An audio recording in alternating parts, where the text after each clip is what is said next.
Năm 2017 tôi đã mất khoảng gần 1,4 tỷ và cái đi cái lô hàng đầu tiên.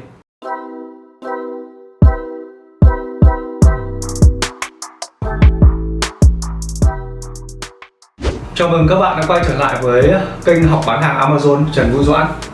Và hôm nay video này tôi sẽ chia sẻ cho anh em 6 sai lầm đốt tiền khi kinh doanh Amazon FBA giá như mà mình biết trước. Thì cái sai lầm đầu tiên là mình có bao nhiêu tiền mình all in hết. Thì khi mà all in hết thì như các bạn đã biết, nếu mình chơi một trò game nào mới, mình đang tập chơi thì mình không thể phá đảo ngay từ cái lần đầu tiên chơi, và mình phải tập đi từng bước một, tập bò rồi mới đi được, đúng không ạ? Vậy thì trong kinh doanh cũng như vậy thôi, kinh doanh trên Amazon cũng như vậy.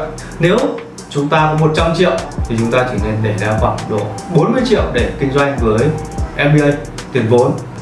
Để khi mà giả sử chúng ta có gặp một cái vấn đề rủi ro nào đấy thì chúng ta vẫn còn 50 triệu nữa để chúng ta bước đi tiếp. Giả sử mà mất hết chỗ đấy, đấy là trường hợp xấu nhất, đúng không? Vậy chốt lại, chúng ta không nên all in tất cả số tiền mà chúng ta có để kinh doanh Amazon FBA hay kinh doanh bất kỳ mô hình nào khác.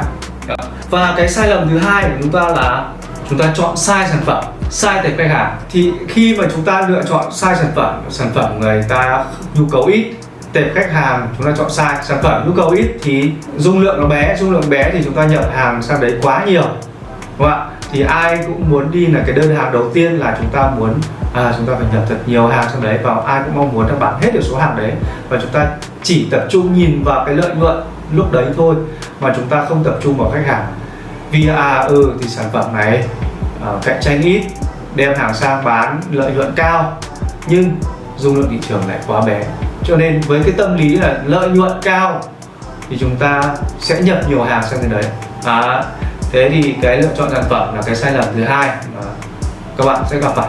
Thực ra đây là những cái sai lầm mà tôi gặp phải, và tôi sẽ chia sẻ lại cho các bạn những cái sai lầm này, và tôi nghĩ là các bạn cũng gặp phải những cái sai lầm như vậy. Và thứ nữa là chọn sai tệp khách hàng. Khi mà chúng ta chọn sai tệp khách hàng thì dẫn đến việc gì ạ? Dẫn đến việc chúng ta đem cái sản phẩm đến cái đối tượng khách hàng người ta không có nhu cầu. Tệp khách hàng ở trên Amazon chính là từ khóa, chính là từ khóa. Khách hàng search từ khóa để mua hàng. Cho nên nếu mà chúng ta chọn sai tệp khách hàng có nghĩa chúng ta sẽ chọn sai bộ từ khóa. Đấy là cái sai lầm thứ hai. Cái sai lầm thứ ba là chúng ta thường không để ý đến content, tức là không để ý đến việc trau chuốt content, cứ nghĩ là ở list một vài cái hình ảnh lên rồi làm viết cái tiêu đề mô tả là xong. Nhưng content như thế là chưa đủ. Content nó phải truyền tải được thông điệp của sản phẩm, cái điểm khác biệt, cái sự khác biệt của sản phẩm đến cho người dùng, đến cho người mua hàng, thì người ta mới cảm thấy thuyết phục, đúng cái mà người ta đang cần thì người ta mới mua hàng. Thì đấy là cái sai lầm thứ ba, là mình làm content hơi hợt. Cái sai lầm thứ tư là không tối ưu trước khi chạy quảng cáo. Thường mọi người sẽ nghĩ là thì cứ chạy quảng cáo đi, rồi test các thứ đi, test các kiểu đi, rồi sau đấy thì mình sẽ tối ưu sau. Nhưng tại sao mình tối ưu được chi phí trước khi mình chạy quảng cáo thì mình không tại sao mình không tối ưu luôn, mà mình cứ để phải test mất tiền rồi mình mới tối ưu? Thì tôi sẽ trong cái video này tôi sẽ chỉ cho các bạn cách làm nào để mà tối ưu được quảng cáo trước khi chạy. Cái sai lầm thứ 5 là tự mày mò không đi học. Thì tôi có tự mày mò từ năm cuối 2015, và tôi không chịu chi tiền ra cho các khóa học hay cho cái khóa học 2016 đáng lẽ ra là tôi phải vừa thực hành, tôi phải vừa đi tìm kiếm các khóa học để tôi học, nhưng tôi lại không học. Bởi vì có một cái rào cản là ở Việt Nam không có ai dạy Amazon vào cái năm đấy cả. Năm đấy có một bạn dạy, nhưng mà chỉ dạy một cách đơn giản thôi, là lập tài khoản như nào và list tài khoản như nào. Thì tôi bị một cái rào cản là tôi không biết ngoại ngữ, dẫn đến việc mà tôi không đi tìm hiểu học các khóa học ở nước ngoài, hoặc là bỏ tiền ra mua một vài khóa học để học, thì tôi bị rào cản ngoại ngữ. Và chính vì vậy tôi phải tự mày mò tôi học. Và khi mày mò học thì tôi thực hành, tôi mất rất nhiều tiền cho cái công việc làm Amazon FBA. Cái công việc năm 2017 tôi đã mất khoảng gần 1,4 tỷ và cái đi cái lô hàng đầu tiên. Thì từ những cái sai lầm này mà tôi mất nhiều tiền như thế. năm 2017. Và cái yếu tố thứ 6 là các bạn không biết cách để chọn thầy để học. Thì video này tôi sẽ chỉ cho các bạn biết làm thế nào để chọn đúng thầy để học. Các bạn nhận được gì khi mà xem video này thì tôi sẽ chỉ cho các bạn cách lựa chọn sản phẩm, cách lựa chọn sản phẩm đúng để mà không mắc phải sai lầm như tôi. Thì cách lựa chọn sản phẩm đúng thì tôi đã có những cái video trước các bạn có thể xem ở dưới cái phần nhấp vào đường link ở dưới cái phần mô tả để xem video đấy, thì tôi sẽ không nói lại nữa. Rồi thì bây giờ chúng ta sẽ đi vào cách làm. Giả sử các bạn đang đi bán một cái sản phẩm này,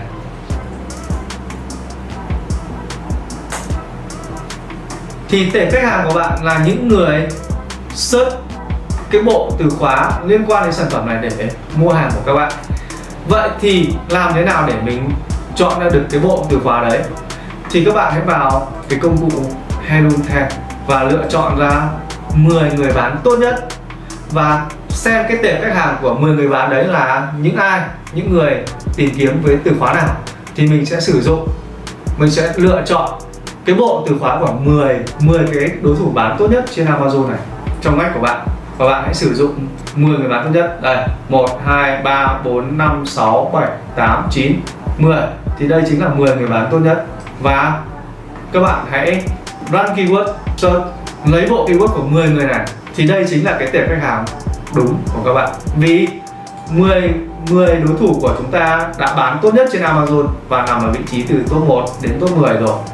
Thì đây, cái tool này sẽ thống kê, liệt kê ra chúng ta tất cả những cái keyword, tức là tất cả những cái tệp khách hàng trong cái ngách này của chúng ta, và chúng ta nhắm đến đối tượng khách hàng này và chúng ta làm sản phẩm, đem sản phẩm để tiếp cận đến tệp khách hàng như này, tệp khách hàng này.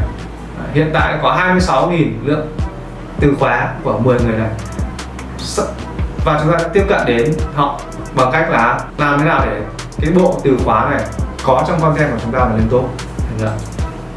Thì đấy là cách đầu tiên, là lựa chọn tệp khách hàng đúng. Và cái thứ ba là gì ạ? Là làm thế nào để có được cái tư duy làm content. Rồi, thì mọi người nhìn vào đây ạ. Mọi người khi mà đi mua hàng thì bao giờ chúng ta cũng tìm kiếm, đúng không ạ? Giả sử tôi vào tôi tìm được cái băng, tôi muốn tìm cái băng dính chống trơn trượt này cho cầu thang là tôi chẳng hạn này.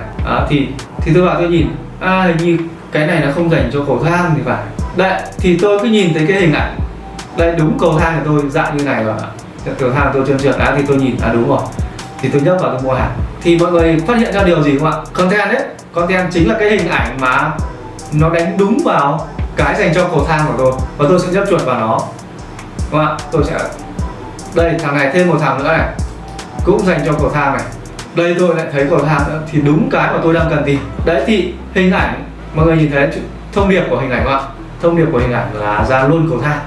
Chính vì vậy, các bạn làm hình ảnh chính là content này, thì phải đánh đúng vào cái mà người ta đang cần, khách hàng đang cần, hoặc cái điểm khác biệt của mình so với những đối thủ khác mình phải thể hiện ngay trên hình ảnh để người ta nhấp chuột vào và người ta mua hàng. Đó. Vậy thì tôi nhấp chuột vào 3 thằng này nhưng mà tôi lại mua một thằng. Tôi thấy thằng này có vẻ thuyết phục nhất, tôi xem hết tất cả các hình ảnh của nó và tôi thấy là nó thuyết phục được tôi và tôi mua hàng. Thế làm thế nào để nó thuyết phục được tôi?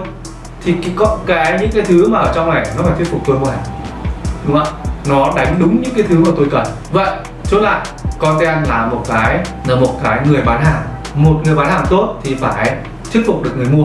Mọi người hãy để ý đến cái việc mà cho chuốt cái content cho nó tốt, cho nó đẹp, cho nó đúng cái thỏa mãn cái tâm lý của khách hàng. Cái thứ tư, làm thế nào để tối ưu chi phí trước khi chạy quảng cáo. Thì để mà chúng ta tối ưu chi phí trước khi chạy quảng cáo thì chúng ta phải tối ưu cái tệp khách hàng trước. Chính là cái bộ keyword của chúng ta phải tối ưu trước.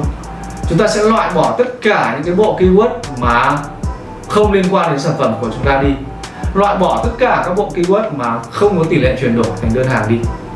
Và keyword chúng ta sẽ lấy từ 10 đối thủ đang bán tốt nhất để chúng ta đặt cái cửa hàng của mình, để đặt cái sản phẩm của mình lên những keyword đấy nhá. Và tiếp theo nữa là làm nào để tìm được thầy phù hợp với bạn để học nó tiết kiệm được cho bạn chi phí.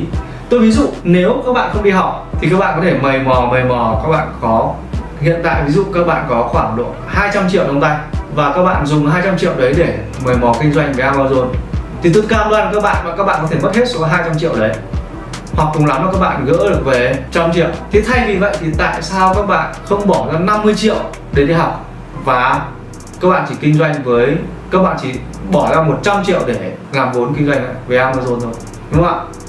Tôi không hiểu tại sao các bạn không bỏ ra 50 triệu đi học hoặc là 35 triệu đi học. Kế hoạch của tôi thì nó là 35 triệu đến 50 triệu nếu mà một thì tại sao các bạn không bỏ ra một số tiền nhỏ như thế, coi như đấy là một dạng đầu tư giá nhập hàng đi để đi học, để mà tránh được những cái tiền mất, những cái chi phí nó không đáng. Xử vậy. Còn làm nào để chọn được thầy đúng thì có một cách duy nhất. Các bạn hay bị sai lầm là các bạn lên đầu tiên là lên Google search ai dạy Amazon, khóa học bán hàng Amazon, thì nó ra rất nhiều các thầy khác nhau, cũng có thể có cả tôi ở trên đấy. Nhưng các bạn cứ nhìn ai hoành tráng các bạn, nhưng sai lầm nó nằm ở chỗ đấy, và tôi đã gặp những sai lầm như vậy. Và sau một thời gian tôi mất tiền ngu vì chọn sai thầy, và tôi mất rất nhiều tiền cho công việc đi học. Nói thật là tôi học tất cả các thầy ở Việt Nam, ai dạy tôi học từ năm 2017 cho đến 2019, và sau 2019 tôi không đi học một ai nữa nếu mà có các thầy mới. Thì lời khuyên cho các bạn là lên Google tìm kiếm những người nào đang giảng dạy, và sau đấy các bạn vào các group cộng đồng về Amazon.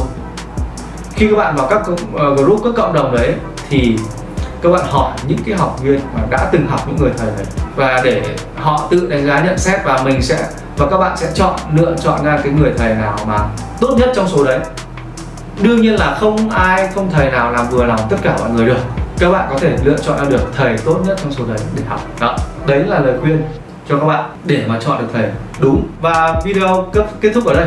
Nếu mà thấy video này hay, có ích cho các bạn thì các bạn hãy vui lòng share hay comment hay like, hoặc là nếu các bạn thấy không hay thì các bạn có thể dislike để chúng tôi biết được là cái video nó đang có vấn đề gì, và chúng tôi sẽ làm tốt hơn ở những cái video tiếp theo.